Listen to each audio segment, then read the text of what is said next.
రద్దు చేయాలి లేబర్ కోట్లను, రద్దు చేయాలి లేబర్ కోట్లను.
ఈరోజు దేశవ్యాప్తంగా కూడా 30 కోట్ల మంది కార్మిక వర్గం అందరూ కూడా ఏకమయ్యి ఈరోజు రోడ్డు మీదకి వచ్చాం. మేమందరం కూడా ఆశా వర్కర్లు, అంగన్వాడీలు, 108, 104, ముఠా వర్కర్లు, ఆటో వర్కర్లు, అదేవిధంగా ఎస్ఎంఎఫ్ చెప్పుకుంటా పోతే మొత్తం అనేక రంగాలు, అనేక సంఘాలు ఈరోజు రోడ్డు మీదకి వచ్చాయి. ఎందుకు వచ్చాం? రోజువారీ పనిచేసేటువంటి ఆశా వర్కర్లు కనీస వేతనం ఎంత? 10,000 రూపాయలు. ఉదయం 8 గంటలకు స్టార్ట్ అయితే రాత్రి 10 అయినా ఆశ్చర్యపోకుండా ఇలాంటి వ్యక్తి చాకరీ చేయించుకున్నారు. అందుకని మా ఆశా వర్కర్లకు కనీస వేతనం 26,000 రూపాయలు ఇవ్వాలని చెప్పి ఈ సందర్భంగా డిమాండ్ చేస్తా ఉన్నాం. అదేవిధంగా మా అంగన్వాడీ అక్కలకి, చెల్లెలకి, అమ్మమ్మలకి అందరికి కూడా గత 25-30 సంవత్సరాల నుంచి అంగన్వాడీ సర్వీసు చిన్న బిడ్డల కానించి అనేక రకాల సర్వీస్ అందిస్తా ఉన్నాం. కానీ చాలినంతగా 11,000 రూపాయలు ఇస్తా ఉన్నారు. ఈరోజు మొత్తం అన్ని రకాల పనులు మా అంగన్వాడీలు, మా ఆశా వర్కర్లు, అక్కమ్మలు, చిన్నమ్మల దగ్గరే మీరు పనులు చేయించుకున్నారే. మరి జీతాలు అడిగేటప్పటికి మా మీద కేసులు పెట్టడం, మమ్మల్ని లోపలేసేటువంటి పరిస్థితి అవుతా ఉంది. అందుకనే ఖబర్దార్ ఈరోజు సిఐటియు దేశవ్యాప్తంగా ఒకటే తెలియజేస్తా ఉంది. రాబోయే రోజుల్లో మొత్తం కార్మిక వర్గం అందరూ కూడా ఏకమై మొత్తం ఈ యొక్క కేంద్ర ప్రభుత్వానికి బుద్ధి చెప్పే విధంగా రాబోయే రోజుల్లో కార్మిక వర్గం అందరూ కూడా ఏకమవుతాం. ఇప్పటికైనా సరే ఈ ప్రభుత్వం, ఈ కూటమి ప్రభుత్వం గత ప్రభుత్వానికి బుద్ధి చెప్పాం. అదేవిధంగా ఈ కూటమి ప్రభుత్వానికి కూడా తెలియజేస్తా ఉన్నాం. మమ్మల్ని అంగన్వాడీ టీచర్ని గవర్నమెంట్ టీచర్లు, గవర్నమెంట్ ఉద్యోగులకు గుర్తించారు. సంక్షేమ పథకాలు మాకు గుర్తించు. ఆమె చెప్తా ఉంది మొన్న గుండె సంధ్యారాణి గారు, ఏమమ్మా 11,500 రూపాయలు ఇచ్చేస్తే గవర్నమెంట్ ఉద్యోగులు అయిపోతారా? మా అంగన్వాడీలు, మా ఆశా వర్కర్లు ఎక్కడ కూడా ఈరోజు ఈ రాష్ట్రంలో సంక్షేమ పథకాలు మాకు అమలు అవుతున్నాయని చెప్పి ఈ సందర్భంగా మేము డిమాండ్ చేస్తా ఉన్నాం. అందుకని ఈ యొక్క సమ్మె ఈ రాష్ట్రంలో కానీ దేశంలో కానీ చారిత్రకంగా నిలవబోతా ఉంది. మరీ ముఖ్యంగా కార్మిక వర్గం, రైతులు, వ్యవసాయ కార్మికులు అందరూ కూడా ఈ రోజు రోడ్డు మీదకి వచ్చాం. ఎందుకు వచ్చారు? అదేవిధంగా ఈరోజు జాతీయ ఉపాధి హామీ పథకం ఉంది. ఈ జాతీయ ఉపాధి హామీ పథకం కింద ప్రతి సంవత్సరం కేరళ ప్రభుత్వాన్ని గుర్తించుకొని ఈ ప్రభుత్వం ఉండాలి. సంవత్సరానికి 250 రోజుల పాటు ఉపాధి హామీ పనులు కేరళ రాష్ట్రంలో జరుగుతుంది. కానీ మన రాష్ట్రానికి వచ్చేటప్పటికి కేవలం 50 రోజులు కూడా ఈరోజు ఉపాధి హామీ పనులు జరగట్లేదు. ఉన్నటువంటి మహాత్మా గాంధీ పేరుని ఈరోజు తొలగించి జీ రామ్జీ అనే పేరుని పెట్టి రాష్ట్రాల చేతికి ఈరోజు అప్పు చెప్పారు. దీన్ని కూడా మేము వ్యతిరేకిస్తా ఉన్నాం. మొత్తం దేశవ్యాప్తంగా కూడా మొత్తం కార్పొరేట్ ప్రైవేటీకరణ వైపు ఈరోజు మళ్లిస్తా ఉన్నారు. ఉన్నటువంటి స్మార్ట్ మీటర్లు ఈరోజు తీసుకొచ్చారు. ప్రతి ఇంటి పైన స్మార్ట్ మీటర్ పేరుతో లక్షల కోట్ల రూపాయలు అదాని అంబానీ చేతులకి ఈరోజు ఈ యొక్క రాష్ట్ర ప్రభుత్వం వ్యవహరిస్తా ఉంది. అందుకని ఇప్పటికైనా గుర్తు తెచ్చుకొని రాష్ట్రంలో ఉన్నటువంటి కార్మిక వర్గం అందరూ కూడా ఏకమయ్యి పోరాటానికి సిద్ధం కావాలి. మరోవైపు ఆటో కార్మికులు ఉన్నారు. ఈరోజు ఉచిత బస్సు పెట్టారు. ఉచిత బస్సుని మేము స్వాగతిస్తా ఉన్నాం. కానీ ఉచిత బస్సు పెట్టిన తర్వాత ఉన్నటువంటి ఆటో కార్మికుల పరిస్థితి ఏంటనేది మీరు కూడా ఈ గవర్నమెంట్ ఆలోచించాలి. కానీ ఎక్కడ కూడా బయటికి వెళ్తే పోలీసు వాళ్ళు వచ్చి ఆటో కార్మికుల పైన ఫైన్ రాస్తారు. ఆర్టీఓ అధికారులు వస్తారు. ఎక్కడ దొరికితే అక్కడ మా యొక్క ఆటో కార్మికుల్ని 5 మంది కంటే ఎక్కువ మంది ఉంటే 1500-2000 రూపాయలు ఫైన్ వేస్తున్నారు. ఏం పాపం చేశారు వీళ్ళు ఆటో కార్మికులు? అందుకని ఆటో కార్మికులకి సంక్షేమ బోర్డుని ఏర్పాటు చేయాలి. ఆటో కార్మికుల్ని ఆదుకోవాలని చెప్పి ఈ సందర్భంగా మేము డిమాండ్ చేస్తా ఉన్నాం.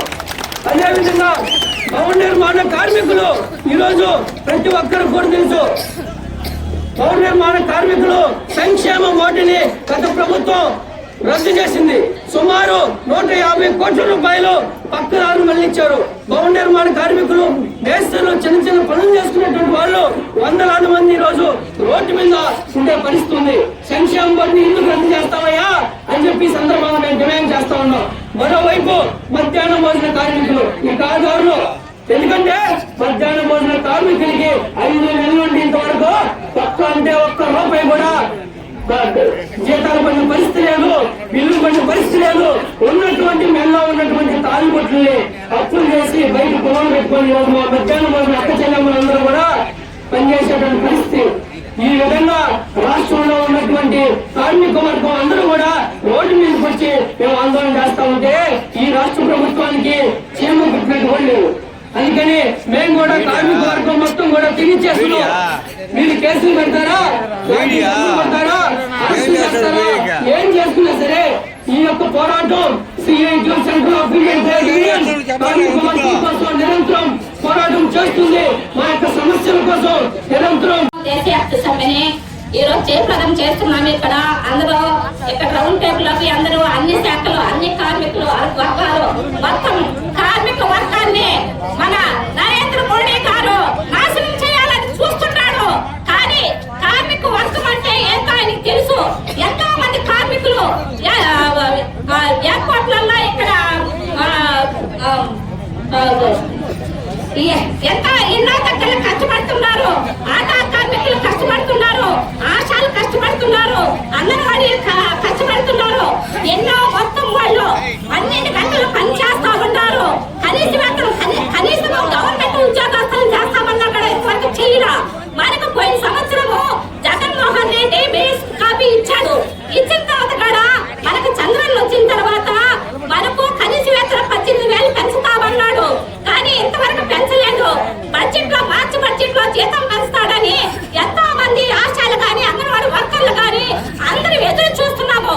కానీ మనకు నిరాశ మిగిల్చాడు. ఎందుకంటే మనకు బడ్జెట్ ఇవ్వలేదు, మనకు బడ్జెట్ పెంచలేదు. కాబట్టి మార్చి బడ్జెట్ కైనా చంద్రబాబు నాయుడు గారు మాకు ఇంతకు ముందు కాదు, మాకు చంద్రబాబు నాయుడు గారు జీతం పెంచాడు. ఆ ఘనత చంద్రబాబు నాయుడికే. మేము మా అంగన్వాడీ వాళ్ళ తరఫున మళ్ళీ ఈసారి మాకు జీతం పెంచుతాడని మేమందరం ఎదురు చూస్తా ఉన్నాము. కాబట్టి ఈ లేబర్ కోడ్లు నరేంద్ర మోడీ ప్రవేశించిన ఈ లేబర్ కోడ్లు 4 రద్దు చేసి కనీస వేతనం 26,000 ఇవ్వాలని కోరుకుంటూ ఈసారి బడ్జెట్ మాకు పెంచుతాడని మళ్ళీ మేము మాకు కానీ జీతాలు కానీ పెంచితే మళ్ళీ మేము చంద్రబాబు నాయుడే గద్దెక్కిస్తామని ఇంత మూలంగా మీకు అందరికీ తెలియజేస్తూ ఎట్లు రాత్రి ప్రాజెక్ట్ కార్యదర్శి ఆశా వర్గాలుగా పనిచేస్తున్నాము. మాకు కూడా సిమ్లు ఇచ్చారు, ఫోన్లు ఇచ్చారు. కనీసం సిమ్ పనిచేయదు, ఫోన్ పనిచేయదు.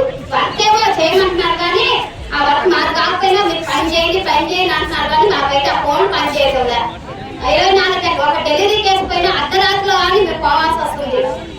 కనీసం పని చేస్తున్నాం కానీ మాకు జీతాలు ఏం పెంచడం లేదు. మేము 75 రూపాయలు కానీ పని చేస్తున్నాం. ఈ రోజుగా మమ్మల్ని గవర్నమెంట్ వర్కర్ గా అసలుకి ఇంతవరకు మనల్ని గుర్తించిన ఈ రోజు రోడ్డు ఎక్కడ పరిస్థితి ఎందుకు వచ్చిందని కనీస వేతనం 26,000 చేయాలని నేను కోరుకుంటున్నాను. మధ్యాహ్న భోజన కార్మికులు సుమారు 20-25 సంవత్సరాల నుంచి భోజనాలు చేస్తున్నారు. ఆ రోజు చంద్రబాబు నాయుడు గారు మధ్యాహ్న భోజనం వాళ్ళని నిర్ణయించారు. రూపాయి పావుల నుంచి భోజనాలు పెడుతున్నారు. అప్పట్లో జీతాలు లేవు. ఏదో నాయకుడు వస్తాడు చేస్తాడని కిరణ్ కుమార్ రెడ్డి వచ్చాడు, 7 రూపాయలు పెట్టాడు. తర్వాత వచ్చి జగన్మోహన్ రెడ్డి నేను చేస్తాను అన్నాడు. ఏం చేయలేదు. చంద్రబాబు నాయుడు బడ్జెట్ నేను పెట్టాను 2,000 రూపాయలు అన్నాడు. చివరికి జగన్మోహన్ రెడ్డి ఇచ్చాడో చంద్రబాబు నాయుడు ఇచ్చాడో తెలియదు కానీ 3,000 రూపాయలు ఇస్తున్నారు. ఒక మనిషి ఒక్క రోజుకి 100 రూపాయలకి చేస్తున్నారు. అంటే ఒక ఆడ మనిషి బయటకు పోయి 500-600 రూపాయలు కూలి చేసుకుంటున్నారు.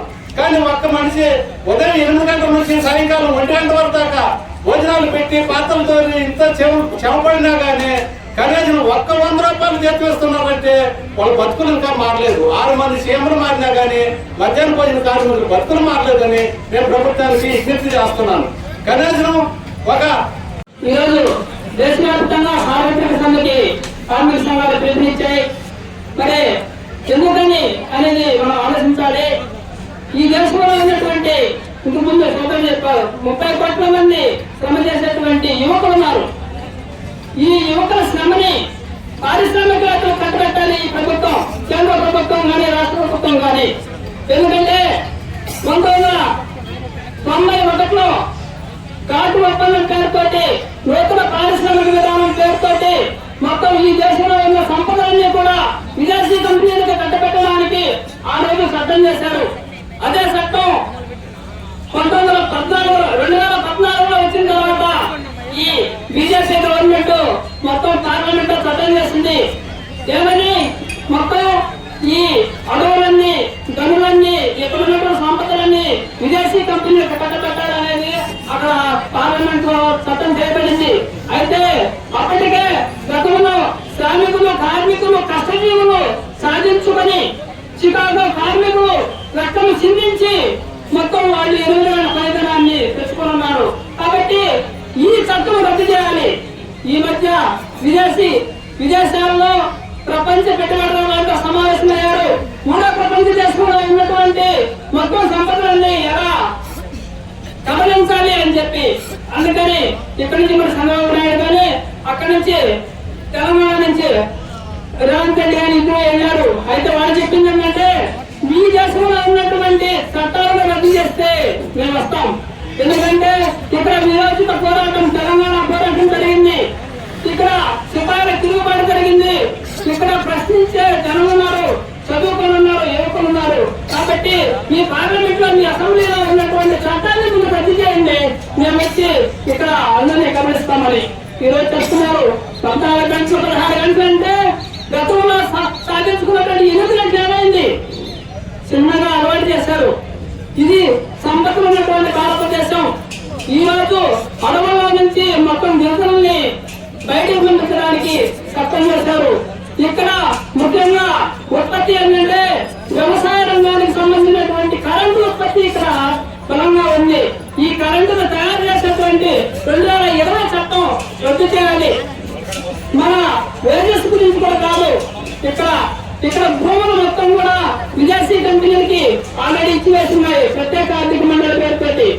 ఈ భూముల్లోనే మొత్తం ఈ రోజు చంద్రబాబు నాయుడు చెప్తున్నారు, మీరు విదేశాలకు పోవాలంటే రండి మీకు లోన్లు ఇస్తా, మీరు ఎక్కడ పోవాలని ఇస్తా, కానీ ఇక్కడ బతకడానికి మాకు ఈ భూములు ఏమంటారు.